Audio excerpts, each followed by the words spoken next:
The attorney's conference room fell silent except for the rustling of paper. My brother Marcus stood at the head of the mahogany table, looking like he'd already moved into Dad's corner office.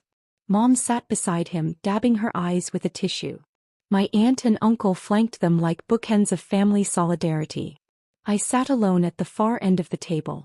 As I was saying, Marcus continued, adjusting his Rolex, the will clearly states that the successful child inherits the family construction business and all associated real estate holdings. That would be me. Sarah can have Dad's old fishing gear or whatever. Polite laughter rippled around the table. Mr. Peterson, Dad's estate attorney, shifted uncomfortably in his chair. He'd been Dad's lawyer for 30 years, but he kept glancing at the woman sitting beside him. Someone I'd brought. Someone Marcus hadn't expected. Marcus, Mr. Peterson said carefully, perhaps we should review the complete estate documentation before. No need, Marcus interrupted. It's all very straightforward. Dad built Henderson Construction from nothing. 42 employees, $8.3 million in annual revenue, 6 commercial properties in downtown Phoenix. He always said it would go to the child who proved themselves worthy. He looked directly at me. The child who actually stayed in the industry. Not the one who ran off to play consultant. Mom nodded. Your father was very clear about his wishes, Sarah. Marcus has been running the company for 5 years. He's earned this. I took a sip of water and said nothing. My Uncle Richard cleared his throat. It's not personal, Sarah. It's just, well, you left the business. You left the family, really. This is about legacy. Exactly, Marcus said. I've sacrificed everything for Henderson Construction. I work 60-hour weeks. I've grown the business by 30%. I've proven myself. What have you done? Consulting. He said it like a dirty word. Working from your laptop at coffee shops? That's not a real career. Aunt Linda added, and you never visit. You missed the last 3 Thanksgivings. Your father noticed these things. I smiled politely. I was busy building something. Building what? Marcus laughed. PowerPoint presentations? More laughter. Even Mr. Peterson looked uncomfortable on my behalf. If we could please proceed with the formal reading, Mr. Peterson began. By all means, Marcus said, settling into his chair like a king on a throne. Let's make it official. I need to go back 7 years to explain how we got here.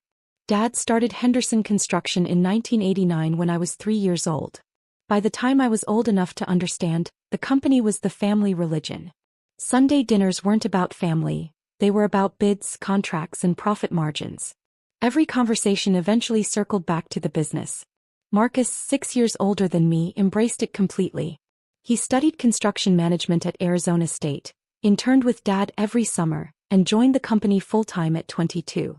He was the golden child, the heir apparent, the son who understood legacy. I went a different direction. I studied business analytics and information systems. I was fascinated by operational efficiency, supply chain optimization, and data-driven decision-making. Dad called it playing with spreadsheets.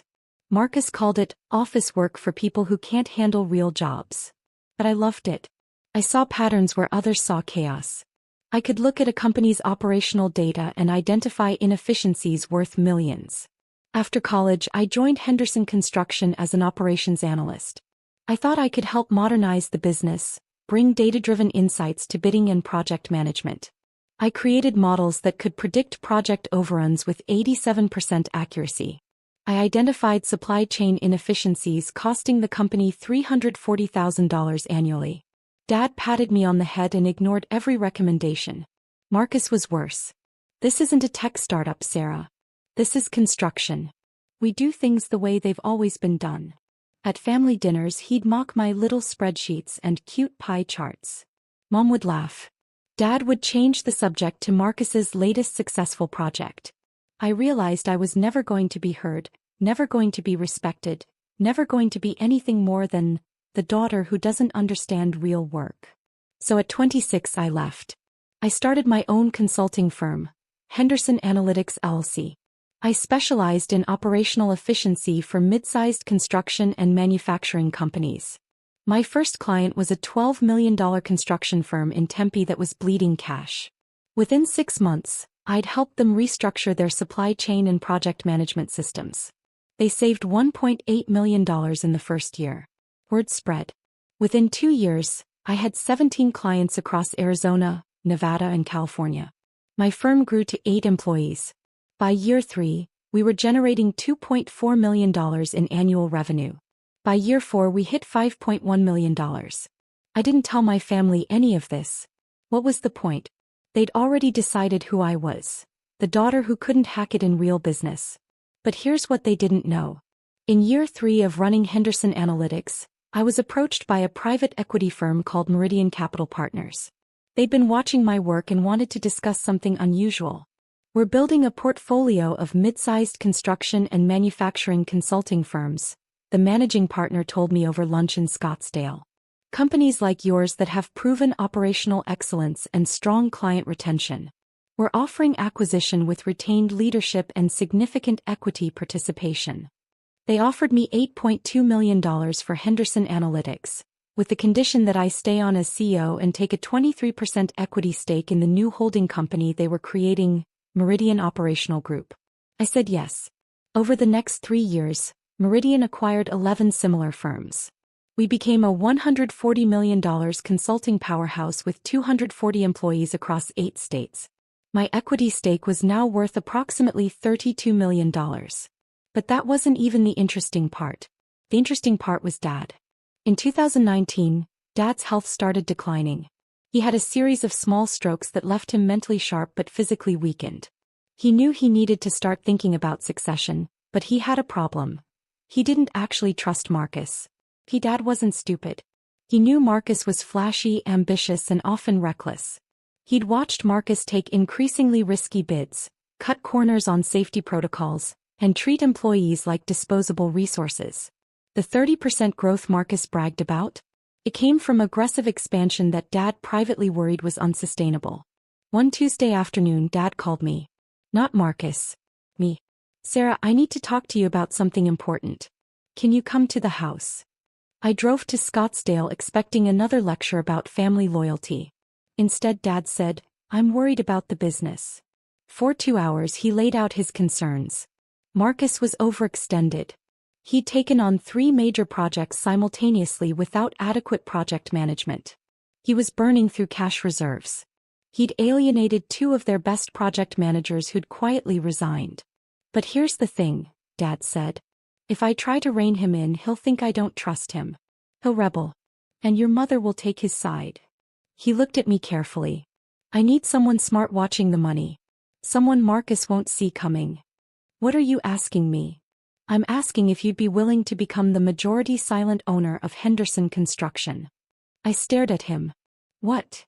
I'll transfer 81% of the company to you through an irrevocable trust. Marcus will continue running day-to-day operations, but you'll have controlling interest. You'll appoint 3 board members. You'll have final approval on any decision over $500,000. You'll protect the company I built. Why me? Because you're the only one who won't destroy it for ego, Dad said simply. Marcus needs to feel like he's in charge. But someone needs to actually be in charge. Someone who understands numbers and long-term thinking. Mom will never forgive you. Your mother doesn't need to know. The transfer will be private. Marcus will think he's inheriting everything when I die. By the time he finds out the truth, the structure will be ironclad. I thought about it for exactly 48 hours. Then I said yes. In September 2019, Dad transferred 81% controlling interest in Henderson Construction to the Sarah Henderson Trust. I appointed 3 board members. Myself, Dad's most trusted project manager Frank Rodriguez, and a retired construction executive named Patricia Chin who Dad respected enormously. Marcus never knew. For the next 4 years, I quietly protected the company. When Marcus wanted to take a disastrous $4.2 million bid on a project with impossible timelines, the board rejected it. When he tried to cut employee health benefits to boost short-term profits, the board blocked him. When he wanted to fire Frank Rodriguez for insubordination, the board said no. Marcus blamed Dad for the board's interference. He thought the 3-person board was just Dad's way of maintaining control. He had no idea I was chairman. And here's the other thing Marcus didn't know. Dad died on March 3rd of a massive stroke. He was 71 years old. The funeral was massive. 240 people, half of them business associates. Marcus gave a moving eulogy about carrying on Dad's legacy. Mom sobbed in the front row. I sat quietly in the third row, holding my husband David's hand. At the reception, Marcus cornered me near the catering table.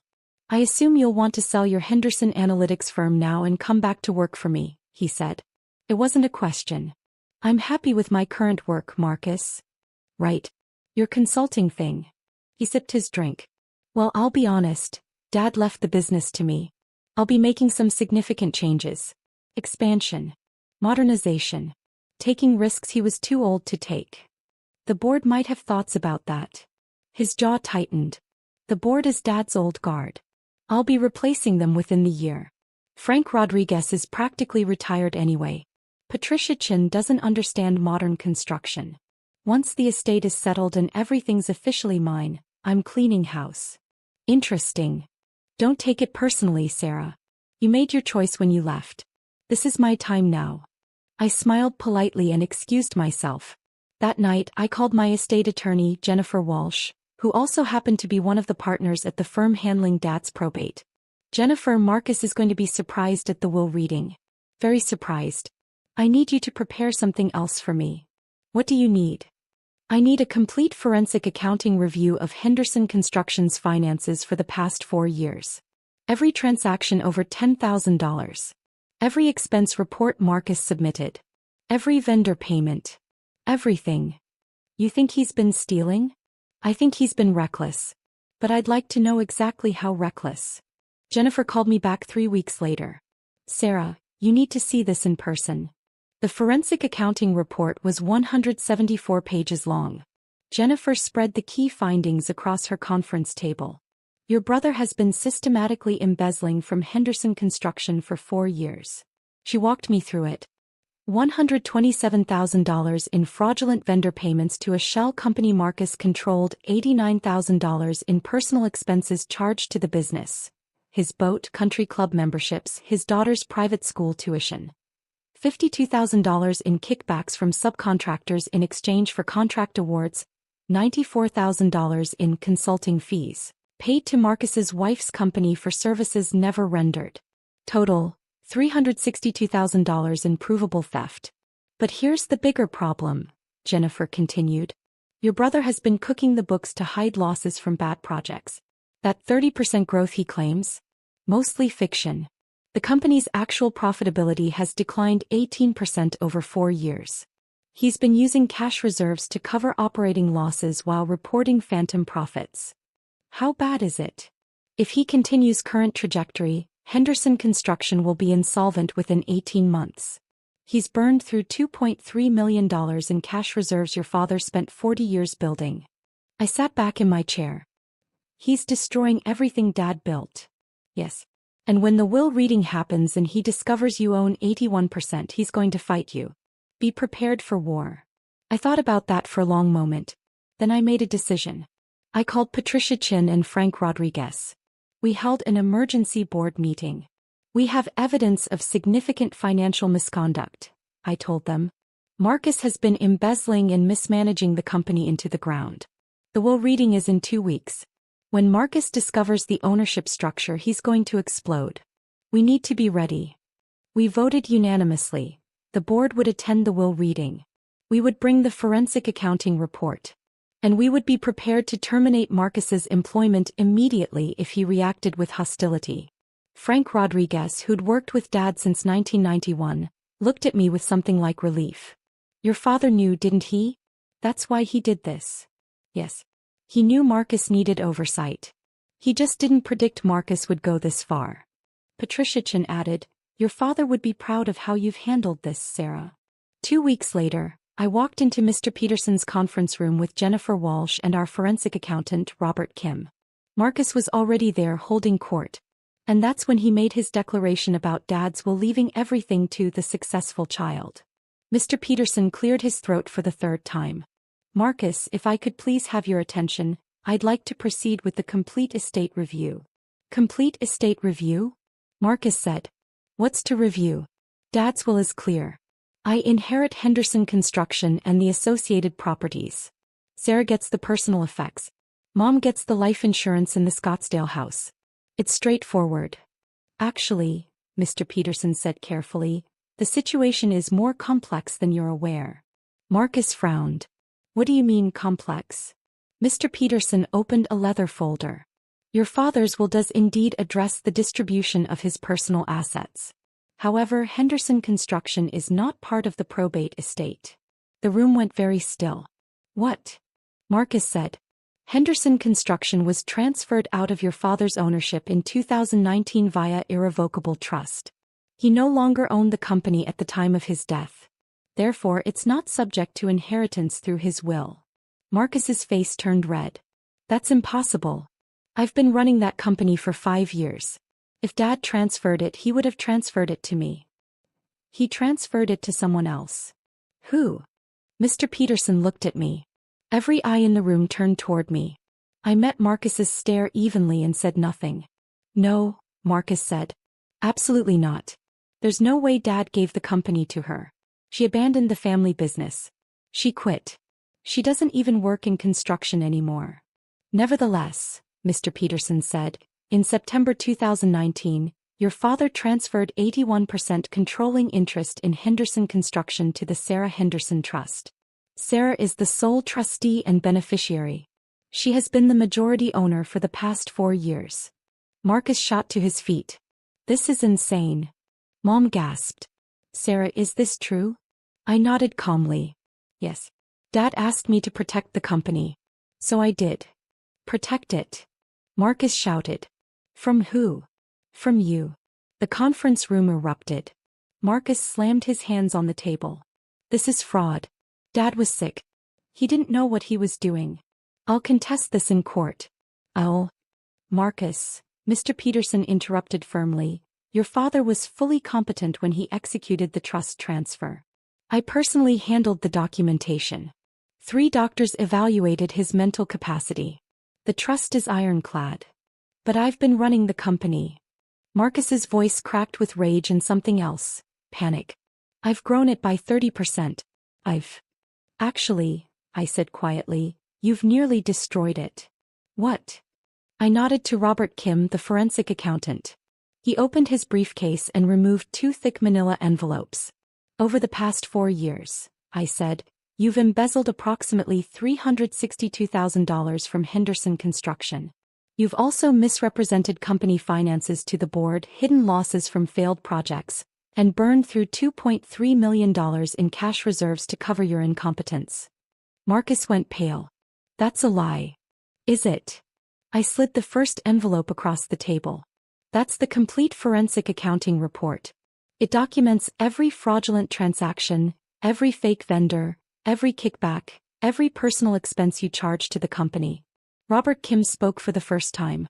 Mr. Henderson, on page 47, you'll find documentation of payments to Desert Sun Consulting LC, a company registered to your wife. The company provided 0 services to Henderson Construction but received $94,000 in fees.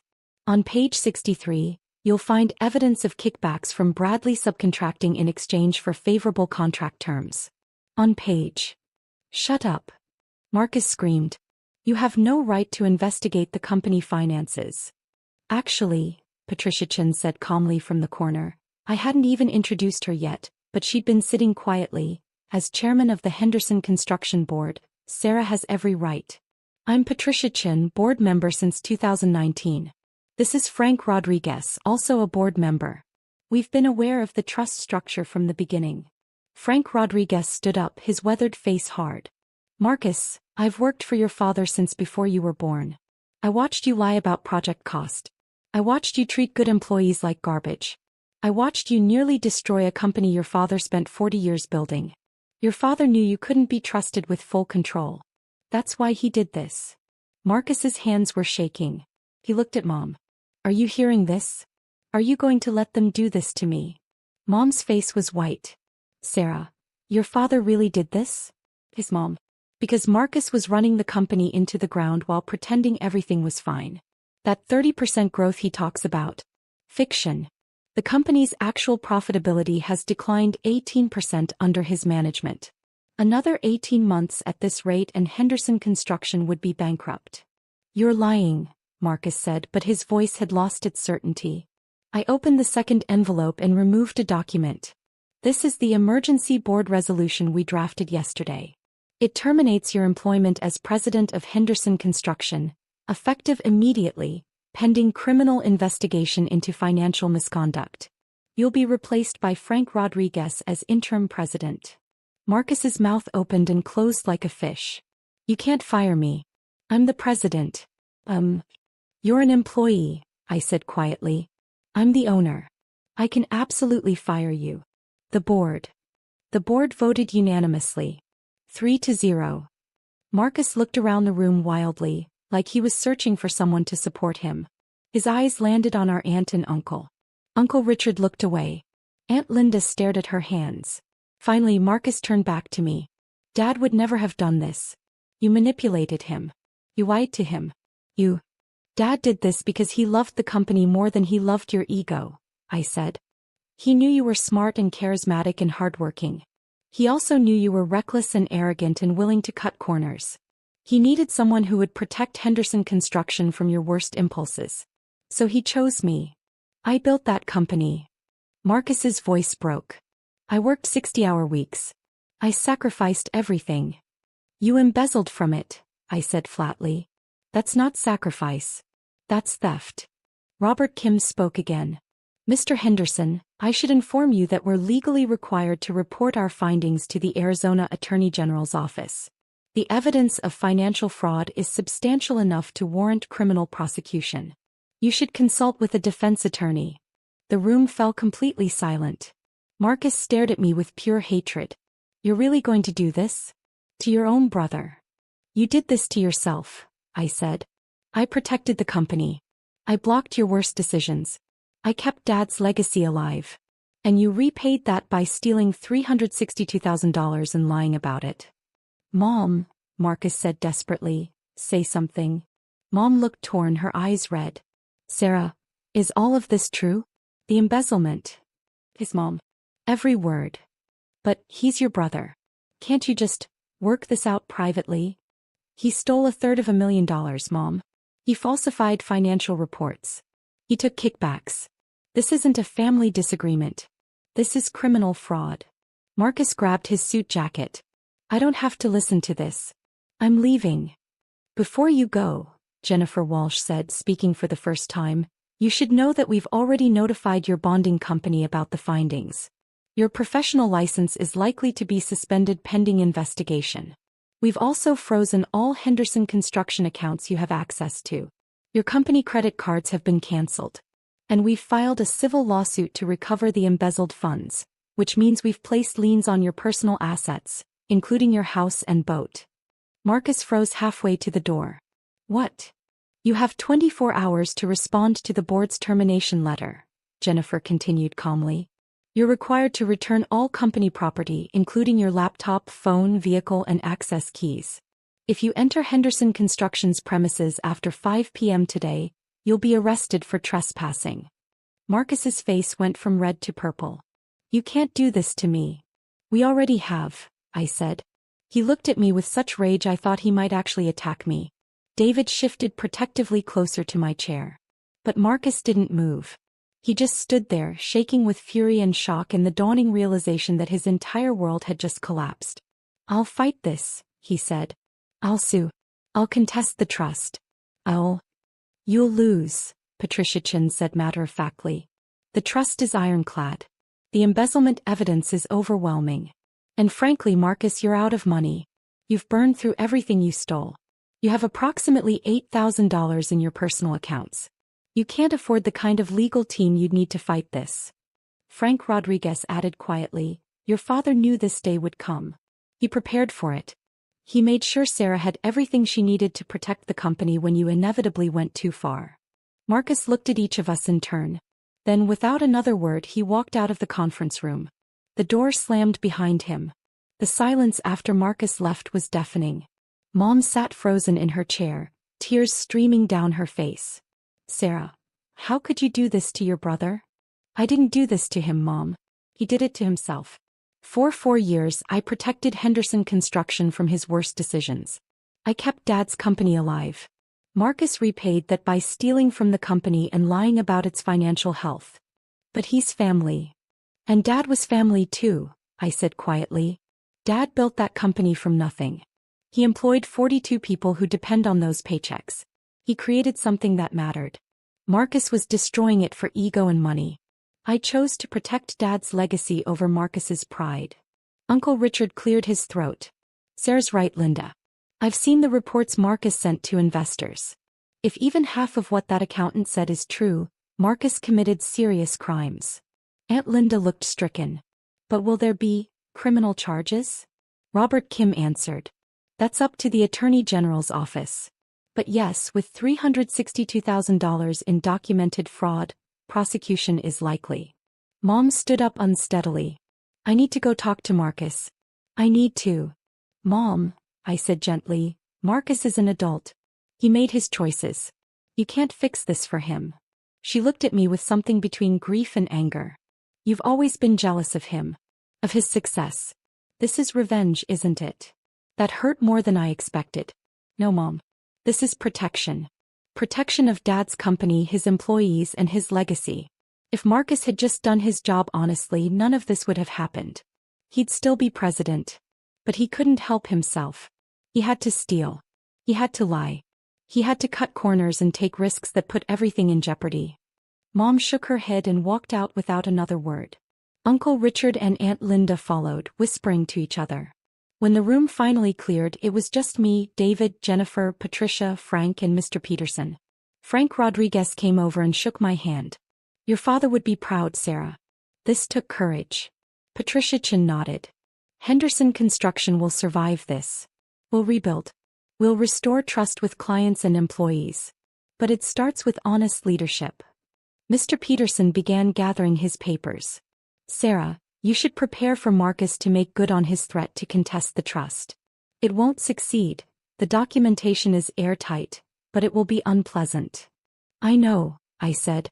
Jennifer Walsh added, we'll handle the criminal referral to the AG's office next week. You should also prepare for media attention. Local business press will likely cover this once the story breaks. I nodded tiredly. David put his arm around my shoulders. As we left the conference room, my phone started buzzing. Text messages from family members I barely knew, all asking variations of what happened. And is it true about Marcus? Word was already spreading. 3 weeks later, the Arizona Attorney General's office announced charges against Marcus for embezzlement and fraud. The local business press covered it extensively. Construction executive charged with $362,000 theft from family business. Marcus hired a defense attorney with money borrowed from Mom. His lawyer tried to negotiate a plea deal, but the evidence was overwhelming. 6 months later, Marcus pleaded guilty to 3 counts of felony theft and 2 counts of fraudulent schemes. He was sentenced to 4 years in prison with 2 years suspended followed by 5 years of probation. He was also ordered to pay full restitution. His construction license was permanently revoked. Mom didn't speak to me for 8 months. When she finally did, it was a brief, cold phone call asking about the grandchildren.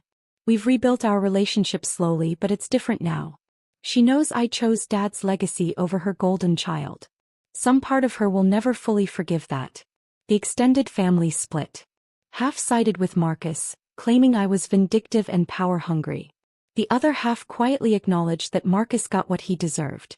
Uncle Richard actually apologized to me 6 months later, admitting he'd known Marcus was playing fast and loose, but hadn't wanted to believe it was criminal. As for Henderson Construction, we stabilized it within 4 months. Frank Rodriguez took over as president and immediately implemented new financial controls. We brought in an outside auditor. We rebuilt relationships with employees who'd been demoralized by Marcus's leadership. Within a year, Henderson Construction was profitable again. Legitimately profitable. We're growing at a sustainable 8% annually. Employee retention is at an all-time high. We've won 3 industry awards for workplace culture. I remain chairman of the board but stay out of day-to-day operations. That's Frank's domain. I trust him completely. My consulting firm, now part of Meridian Operational Group, continues to thrive. My equity stake is now worth approximately $47 million. I've built something substantial, something that's mine, not inherited or given but earned. David and I bought a house in Paradise Valley with a view of Camelback Mountain. Our daughter starts kindergarten next year. Our son is learning to walk. Sometimes I drive past Henderson Construction's headquarters and think about Dad. He made a hard choice in 2019, giving control to the daughter who left instead of the son who stayed. He chose competence over loyalty, strategic thinking over ego. It was the right choice. Marcus sends occasional letters from prison.